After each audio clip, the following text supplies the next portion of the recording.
Sports fans, what's going on? Patrick over here at Ghost Picks ATS coming at you with our first episode of Keep It Rolling of the 2023 season with my guy Moff Dollars. What is going on, Moff? Pat, what's going on? Good to be back. We got a great week for it. Arnold Palmer Invitational, coming off a hot week last week. Let's see if we can build to it. Absolutely. So two good weeks to start it off. Gave it a little bit of a teaser with the Twitter. Yet last week we were on Chris Kirk for all the money. His first win in 8 years. Gotta love it. Huge. Can't really beat it. First week out, we get a winner on the Keep It Rollin'. You can follow that over on Twitter at Keep It Rollin' 365. But Moff, let's keep it going. Let's keep it rolling. Let's keep it going. And also shout out Gary Kirk, Chris Kirk's father. Allegedly, actually, we haven't done enough digging, but we do think it's Chris Kirk's father who retweeted us. We got his blessing, and we might need it again this week, Pat. I don't know, but we got some names, that's for sure. Couldn't agree more. So Arnold Palmer Invitational. It is gonna be an absolutely brutal week with the wind. It's a tough course, and we'll get right on into it. No bullshitting around. Moff. Oh yeah, parental advisory. Um, yeah, I mean it's a tough course with a stacked field. We can go over. Yeah, start with I guess that. a little. Stack field. They did. This is one of these new invitationals the PGA Tour is doing to compete with Live Golf. It is like 45 of the top 50 golfers in the PGA rankings. It is No loaded joke. field. So No joke. Fat purse. Best of the best, and it's a tough week, but I think we know where some guys hold some value, and I don't think we need to overcomplicate things. Obviously, you've got the big hitters, John Rahm and Scotty Scheffler and Rory. Um, I mean, there's no getting around what John Rahm's doing right now, but I mean, unless you like 6 to 1, John. I mean, if you do, John Rahm is your guy, but that is not what we like. And I don't know, Pat. Who do you like other than John Rahm? yep. So quick breakdown of how we're gonna get this thing done here. We're not gonna come on here and give you Rahm, Scheffler, or Rory, even though they're all three great picks, sure. But we're gonna talk about some key factors here: distance, wind, types of grass, types of guys that can play. And we'll give you our lock of the week at the end. And periodically, Moff and I will give you some of our guys that fit the course, that have some good numbers, some good betting numbers, and some DFS as well. So get right on into it. Moff, I think so. Starting off, uh, wind. I think wind's going to be the most important part this week. We talked about this. It's going to be wicked Friday and Saturday. It's going to be hard, absolutely brutal. Yep. So it's going to be no scoring. You got to take advantage on Thursday. So a combination of guys that can get out there and score on Thursday, as well as battle the wins on Friday and Saturday. I think that's going to be the best route. Yeah, no doubt. And I mean, that literally, it's all I've been thinking about the last couple of hours is these guys that play well in the wind. Last year we said it. Anyone from across the pond, you can kind of throw a dart at, and there you can bet they're going to be able to hang in there. And it's you got some of the top guys, win players, Terrell Hatton, Matt Fitzpatrick. We said, or we were just talking before we went live, hurt. We would like Matt on a typical day, but not with a hurt back. Um, but the number one win player. Do we want to go ahead and talk about Gary Woodland? Yeah, fire it off. So we're looking talk about long shots right out of the gate, coming out Super swinging. long. Our guy Gary Woodland. So Gary Woodland's a super long shot this week. He's sitting at like upwards of 100 to 1 odds. I think he's around like plus 1,500 to plus 2,000 to finish in the top five. I'm a fan of that. If you look at the tournaments that Gary Woodland wins, a lot of them are tough courses, low scoring. He's a terrible putter, god awful. His short game is trash. But on a course like this, you want to put it long, put it in the fairway, give yourself a couple chances on par fives, and finish this tournament, 5 under, 4 under. And that's got Gary Woodland written all over it. Miss a ton of birdie putts. But two putt his way to victory pretty much, or right around there, flirting with it. So I think that's a name that not a lot of people are going to be coming out of the woodworks with. Moff coming out Yeah, and swinging. like and well, yeah, for sure. Only because I mean we're fixated on the win, so like the number one guy in the win is Gary Woodland, and yeah, like he's a bomber, but if you watch him play, he's got a lower trajectory. He can pierce that wind, and he can hit little buttercuts around out here. Like I mean, his little buttercuts are fine, right? And ninth at the Genesis, fifth here last year, and I mean Gary might be sitting a couple over on Thursday, but when that wind picks up and these guys start falling off, he's gonna still just be trucking.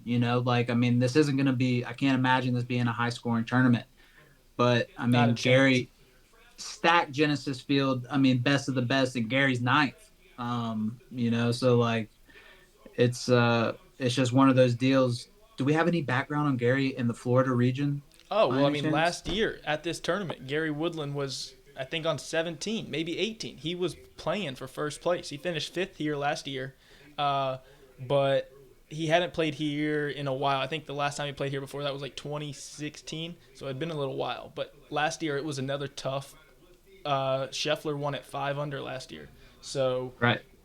and he was right there. I think he was at 3 or 4 under, like on 17 or 18, and put it in the bunker. So he was in competition last year, uh, and last year's a good example of guys that you're looking for. So that's just one off the top ropes. But Moff said it: Top ropes. win guys, any foreigner, straight down the line. I like guys. A couple of guys that I was saying: Tom Kim, Sung J M, Rory Rahm, obviously, but Justin Rose is one. Victor Hovland, Shane Love Victor. Lowry. Now the thing about Shane Lowry, now this is where Moff and I kind of clash here. He hasn't made the cut here in his lifetime, so that might be somebody to look for. So in like a DFS, so maybe not as much in the betting market because his numbers are a little bit off. But like looking at him for DFS, he's gonna have no ownership, nobody, because he's played so bad here in his history. So if you're looking to win, that's somebody who might shift a lineup. Know what I mean? For sure. And he's right there by last week's winner, Chris Kirk. And if who are you going to take? Chris Kirk, who just won, or Tommy Fleetwood. another guy, win guy, absolutely win guy. So starting something that I want to talk about that I think is going to be different than most people. Moff, we kind of talked about this. The first day is you got to get out to a lead, or you got to have put up some, red numbers early on. Otherwise, you're screwed. If you're playing from behind, you're pretty much you're not gonna be able to birdie enough holes. I think the birdie percentage out here in went on windy days is something like 14%, which is Nuts. nuts. Yeah, so you got to take advantage of the par fives, and on day one, you got to take advantage. Guys on day one: Moff, Will Gordon, Rahm, Aaron Wise, Rory, Hovland, Homa, Cam Young's down there. I know you like Cam Young, Tom Kim, Sung J M. I do like Cam Young. No, you like Cam Young. He played well here last year. So this is another one of these courses. Uh, every once in a while, you see these courses where players have success year in, year out, and it's not as spotty. So the same guys that have success here pretty much have success every year. But it's not guaranteed. Got a guy like Corey Connors who went miscut third, or Spieth in his first time playing here finished fourth. But then there's guys who are Shane Lowry who have played this course 4 times and have 4 miscuts. So tough one, tough field. I mean, you could say about unlike last week, probably the weakest field that's been in the PGA in a long time. Moff, there's 30 guys that you could pick from that are long odds that have won tournaments before, like a guy like just Sam Burns. Like last year in a lot of tournaments, he was sitting at like 25-1. He's looking at 45-1. Like, not saying that I like him, but He's playing well this year. shit, for a first round leader at 40, whatever he is, something like that. But these guys, it's a stack tournament. So, being on here, we're gonna have to be select, narrow it down, give them our 4 or 5 our 4 or 5 studs, and then our 4 or 5 long shots, and then we'll give them a lock of the week. But the process of narrowing it down, baby. All right, well, give me like two or three guys that your guys, two or three. So some of the ones, the most important things I was talking about. So 6 most important factors for me: distance, but at the same time, you've seen guys here in the past like a Christian Bezenhout or even a freaking Kevin Kisner finish second here a while back. Francesco Molinari won it 3 years ago. So if you're a short hitter, you can win, but having distance is definitely a key advantage out here. It is what it is. So giving you some of the guys that I like. You got to have distance. Got to be able to play in the wind. Bonus, if you're a Florida guy, you can play on Bermuda grass. You got to be able to score in the par fives and those long irons. There's 4 par 3s out here. All of them are over 200 yards long. It's like the longest par 3 course on the tour. Those things are put them around water, bunkers. I mean, that's just one I'm throwing in the towel if I'm playing. But like these guys out here, you still gotta. There's no giving up. So guys like Morikawa, who is number one in approach from 200 plus. Uh, Shane Lowry's good up there. Zalatoris, McIlroy. This guy keeps popping up, and I think he's going to be pretty low owned because he burned a lot of people last week. But I think Sungjae Im and Aaron Wise, they keep popping up on my radar for things this week. And they were like the favorites last week, but now in a loaded field, they're being looked over. I think those will be 2 DFS guys I'll be targeting for sure, and maybe throwing a little bit of a top 20 on the 2 of them as well. But Morikawa, that's an interesting one. Number one, approaches from 200 plus yards. Plays well in the wind. Won the U.S. Open. U.S. Open, tough conditions, win, low scoring.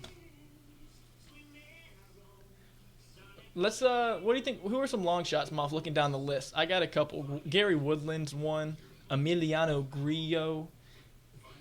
Every time, I love So Grillo. like I did see like most winners here. Like I think like some of the highest odds was up to like I don't know 60 to 1, 65 to 1. Um, so like I've been trying not to look too far past that. Um, if we're gonna talk about guys just under the radar, fresh off a win, um, didn't leave the state, plays well in the wind, um, grinder. I mean, we watched him grind it out at the end of the Honda Classic. Chris Kirk, I mean, is 65 to 1. And we talked about Tony Finau last year. A guy nobody really thinks too much about. Finau, he's got more respect than Chris Kirk, I believe. But Chris Kirk, you can sleep on him if you want. Take a poke. I mean, top 20, love it. He plays well here historically. 250, Um, 250 for a top 20. 250 for a top 20. Sign me up. And hey, he's on a spiritual journey right now. It seems Yep, it's actually so. something. I brought this up to Moff. You look at these guys who win their first tournament in a long time. It's kind of like, is it a big letdown the next week, or are you going to keep that momentum? Are you going to keep it rolling? And we see it. Got to keep it rolling. We see it both ways. Some guys win a tournament, and the next week they're partying, they're celebrating, they miss the cut, they're celebrating the weekend. Not Chris Chris Kirk, Kirk. 2019, gave up alcohol. He was, he had to take a break from the tour. He was having some struggles with alcohol. So this is win probably makes it extra sweet. And I'm thinking he's more on the Tony Finau route where he might just be in the prime of his game, going to make a couple more mills this week. So I'm down to take Kirk, Love throw it it. out there plus 250. Absolutely, looking in that range. Woodland's right there in 280, top 20. I like him top 10 as well. He's like plus 800 for a top 10. Taylor Montgomery is a Bermuda killer out here, plus 300. Billy Horschel, plus 330 for a top 20. I mean, Billy Horschel, he's on our blacklist still from last year. And what did he do last week? Moff, literally, Moff and I were talking about it. Billy Ho, and day one he comes out first round leader, and Swinging. he's on the blacklist though. And what did he do? He did not finish in the top 20 last week. He was 7 under for the first round and then finished 2 over whatever the rest of the tournament. But Billy Ho this week, he's a Florida guy. I think he was looking forward to it this week. He just couldn't putt, which is not Billy Ho. So Yeah, for sure. couple long shots for top 20, top 40 guys. Emiliano Grillo, uh, big fan, just a big fan. Byung Plays well here. Great win player. Byung Low Hyung key. An, I was on him last week. I'm on him again this week. The longest shot of the week that I will touch. This one I think is, it's probably not going to hit, but considering that John Rahm, Scotty Scheffler, and Rory are under 10-1 to win, Pearson Cootie in the land of the greats, the rookie is plus 1,300 for a top 20. Plus 1,300 for a top 20. This man is the best rookie potentially. He won on the Korn Ferry Tour. He, straight out of Texas, national champion. He can score. Does he have it in him? Probably not. But a top 20, give me a little sprinkle on Pearson Cootie out there as well. How about like a top 40 sprinkle on like Chuck Hoffman and Webb Simpson? Well, eh, well, eh. So I like those are West Coasters. So Webb Simpson is a freaking nightmare, man. Trying to figure out Webb Simpson is impossible. It really It is. is. Is he healthy? He came back last week, Saturday. He looked great. And then Sunday just looked right back to looking awful again. But looking at the top 40 list, this is a great week, I think, for the top 40s because, the bottom of the field is stacked and you're getting big plus money on these guys. Lee Somebody, Hodges. once again, those top 40s, Ben Griffin is an interesting one. Great on Bermuda grass. He's plus 225. Yeah, Webb Simpson's in at plus 300 for a top 40, which is kind of nuts. But that's what you're looking for with those long guys. Can you make the cut? Can you compete? You don't want blow up holes. It's going to be Saturday. It can't be emphasized enough, Moff. I don't think it's going to be brutal out there. Just being able to par holes. Somebody like Christian Bezenhood. I know Moffitt liked him. I was just about to say we have got to say his name. We've I know got to you say like it. him, and so We've he's got to say it. plus 140 for a top 40. Another one, Adrian Moronk. I was on him last week. These foreigners. It's just big advantages. Billy Horschel plus 125, Aaron Wise plus 125 for top 40. These are the numbers I'm looking at all day, Moff. Yeah, dude. It's such a stacked field, which is just nuts. But it is. So let's talk about Moff. Since it's such a stacked field, who are some of these guys that maybe we're looking to fade this week? Well, you keep saying Sung Jae, but he's played well here before. But if you go back and look, like Sung Jae played well during COVID, like when people weren't out there, and so like things are back to normal, and he's still playing well. I can't talk shit about Sung Jae, The one thing about but he doesn't play well in the wind. So comparing Tom Kim and Sung J M, don't know why I'm comparing them, but they both hit it dead straight. They minimize their bogeys. They don't have blow up holes. They play well on Bermuda grass. They know what they're doing. They know their game. So they hit it straight. They hit the greens. They get up and down. They do their job. They're very well-rounded golfers. The thing about Sung J M, he has played this course very well, but he's played 8 straight weekends now. Now, some people say that that's too much, or I think he's played 8 tournaments this year. This will be his 5th straight week playing. Some people say he gets tired and things like that. Now, I'm not. They're professionals. He's 24 or whatever. He's still young. So, I'm not going to say that he's gassed or anything, but I do like Sung J M to keep it, to have a little bounce back week, and especially like him in DFS. I think, these are the kind of things that I'm different. I always talk about how I'm different. Moff is a little more of the ride the hot hand guy. I like taking a guy that maybe isn't on the hottest streak. So like him last week burned people. He was on I think 45% of the lineups in DFS last week, and just barely made the cut, just was mediocre. And now you're looking at him, he's got 11 projected around 11% ownership, which is dirt low for what he's cost. So somebody like that, I'm very interested in. And then I was talking to Moff. Before all the projections came out, I said the one guy I'm looking for in DFS as like a guaranteed lock for me is Tom Kim. He hasn't played this course before, which is people immediately throw up the red flag. And then he's sandwiched between Jason Day and Terrell Hatton, two guys who have won the tournament before, who are great win players, who are playing well this year. Tom Kim is going to be low owned, moderately priced. Tom Kim. And Hideki right below him. Yep, same thing right there. What are you going to go with? Are you going to go with Hideki or are you going to go with Terrell Hatton? And a lot of people are going to go Hatton, ride that hot hand. He's played well at this course and whatnot, and he's got a win here. So, Or you take Gary Woodland and Zach Johnson, and you can build your DFS squad out however you would like. absolutely, couldn't agree more, Moff. Gary Woodland's in at 7,400. He'll guaranteed will be in one of my lineups. I like a couple different kinds. Homa. I was talking to Moff about it. I kind of want to fade Homa just because he's a West Coast guy, but in these tough tournaments, this was before we saw the wind.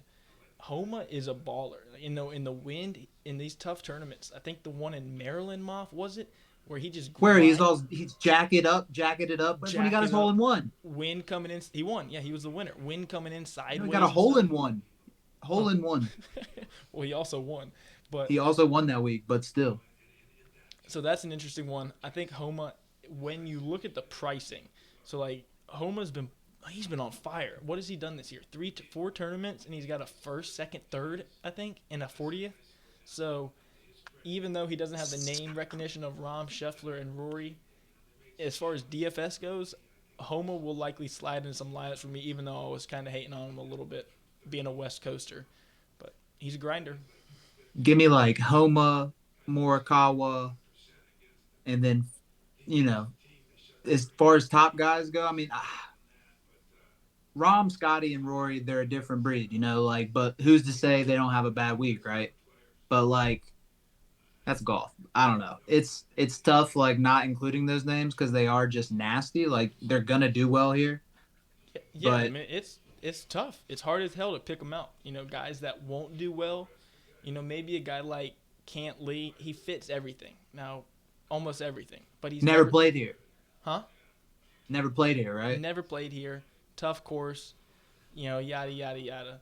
But building out a DFS lineup, if looking at fading some of those top guys, that is the way to do it this week. No matter what anyone says, even if Rahm, Scheffler, or Rory wins, it's going to be so hard to win big money in DFS having those guys because everyone's going to own them. So you might as well go with a lineup give me Homa with Finau or Tom Kim, Billy Horschel, Gary Woodland. That is a lineup that I think could make some noise, and I'm gonna put that exact lineup in, maybe filled out with whoever the 6th guy would be. But all right, Moff, we've talked a bunch about some good stuff here. Let's narrow it down. Give me let's go for who are the long shots we're liking? Officially, Chris Kirk is a long shot. Chris Kirk, kind of a long shot. We'll double down on Chris Kirk because we both like him. I agree with that. Plus 230 for a top 20. I like him. Sure. Good guy. Ride the heat. 65 to 1. Ride the momentum. Strictly for his dad, also Gary. Shout out Gary. We appreciate the support. Couldn't agree more. All right, let's see. I know Moff likes Zach Johnson. Super long shot for DFS. I don't think Zach Johnson finishes better than 35th, but yeah, very cheap. Fair. I actually think Zach Johnson is kind of the guy, given the difficulty of this course. He might just be able to par just enough holes to finish. It's long. It's really long for him. It is long, but he's enough. Birdie the par 5s. He can get there in 3. Birdie the par 5s, and pretty much just par the rest. Just par out or whatever, and finish at around even par and finish in the top 20. But he looked good last week. I'm a firm believer that even par is placing you top 20 this week. for sure. Like so, you obviously taking advantage of the par fives is huge.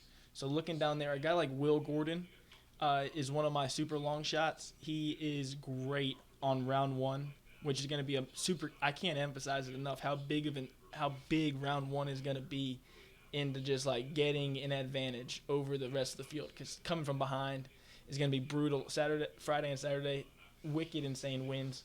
So I like Will Gordon first round to kind of hold it up. Emiliano Grillo long shot. Um, yeah, yeah. Are we going to talk about Spieth or are we not going to talk about Spieth? Who? Jordan.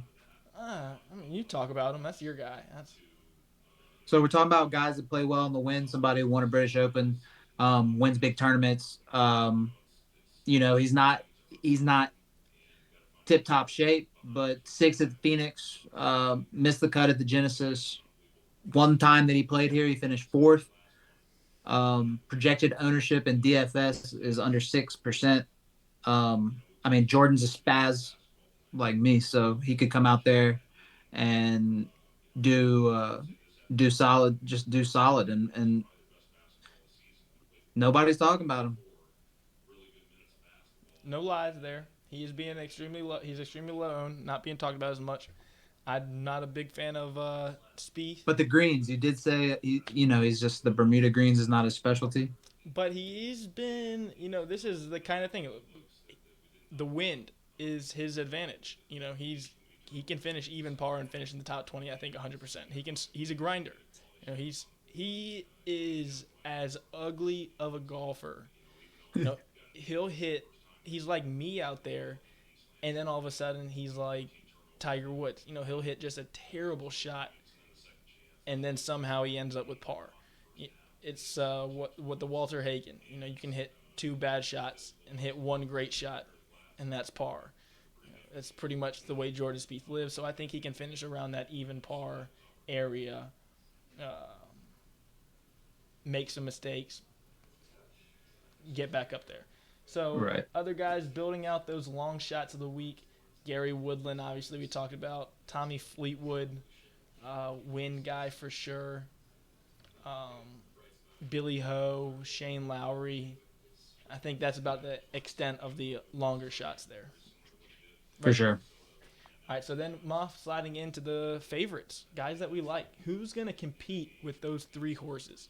Now, I will say, if you want a single bullet, Rory McIlroy has won his past two times he's played on Bermuda courses. He's dominated. His course history here is insanely good. He, he's just struggled to win big tournaments, actually, which is surprising. If you looked at how he played last year, you would think he at least won two majors. Instead, he finished a total of like 35, between the years, whatever you want to call it. He just couldn't pull it out, which it's crazy to say, but at 9-1, sure, whatever. Rory, maybe. Scheffler, I mean, Rahm just took the number one ranking in the world. These guys have got a little back and forth going, so maybe Yeah. Scheffler, but I just don't see the classic betting term value. There's not a ton of value on those guys, even if they do win. So, you know, I as far as like the guys, I mean, we've already said Homa and Morikawa, yep. and um, and then outside that, Victor Hovland, and then that's those are my guys. Those are my guys to take down those So those so Goliaths. who are your three guys to win? Those three right there. No, um, well, Colin. I Colin, got Colin, uh, Colin, Terrell Hatton, and Chris Kirk. Colin sitting at a cool 21. Okay, going with Kirk. All right, I like it. So Kirk is sitting at a cool 65 to 1. 65 around there. Yep, to one. Morikawa around 21, 20 to 1. Hatton 30, 30 to 1. So Moff, I like those three. All right, cool. My three, I'm going to double down with you on Colin Morikawa. I think this could be a Colin Morikawa week. Those irons, the wind, round one scoring. He really fits just about every single thing that I'm looking for, except he's not phenomenal on Bermuda, which is really he's solid, but that's the one thing that maybe would hold him back in my opinion there. Um, but that is what it is. Let me see. Morikawa. Yeah, Morikawa just not a great short game around, but his ball striking is what you're looking for. It's like third on Bermuda, which can't really beat it. So Morikawa 21-1. Man, Hovland 30-1. I really like Victor Hovland to keep this one close. I think this could be one of those tournaments that he pulls off. And then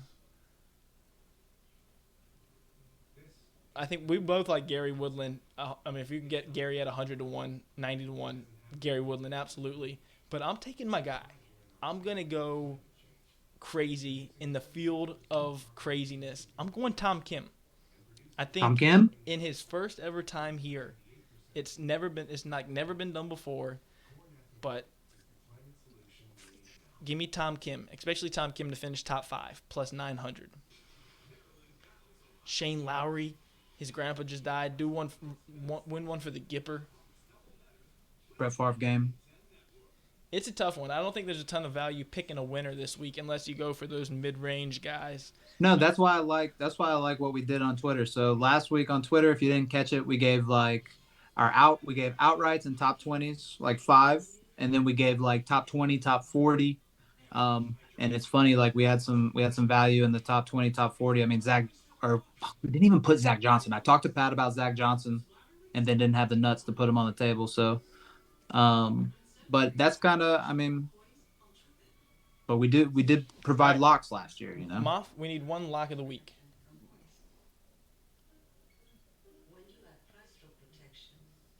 I'm going top 20. Yeah, pull up that top 20. Morikawa minus 110. Oh my gosh, Homa is 100. It's even money.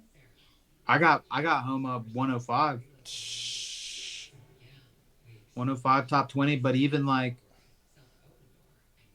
I mean, like Victor Terrell Hatton top Nah, 20. Hatton. I'd rather Hatton for me is boomer bust. He's not top 20. He gets hot with that putter, or he gets physically hot and throws the putter. Uh, I think That's more. facts. What do you think about Morikawa? We I both. like Colin. It's just there's just no juice. I mean, I like Colin. Well, picking the lock of the week. We're looking for minus 110 or And I better, pretty fucking much. love Chris Kirk, dude. I mean, I mean, fifth, eighth, 15th, and 13th. He's played in 4 tournaments, finished third, miscut first. I don't know. I don't. Mediocre fields. It's tough. It's a tough call. I like Kirk as well. I wouldn't say Kirk's a lock of the It week is a because stacked field. It is a stacked field relative to what it's been in the past. Willie Z in the tough field.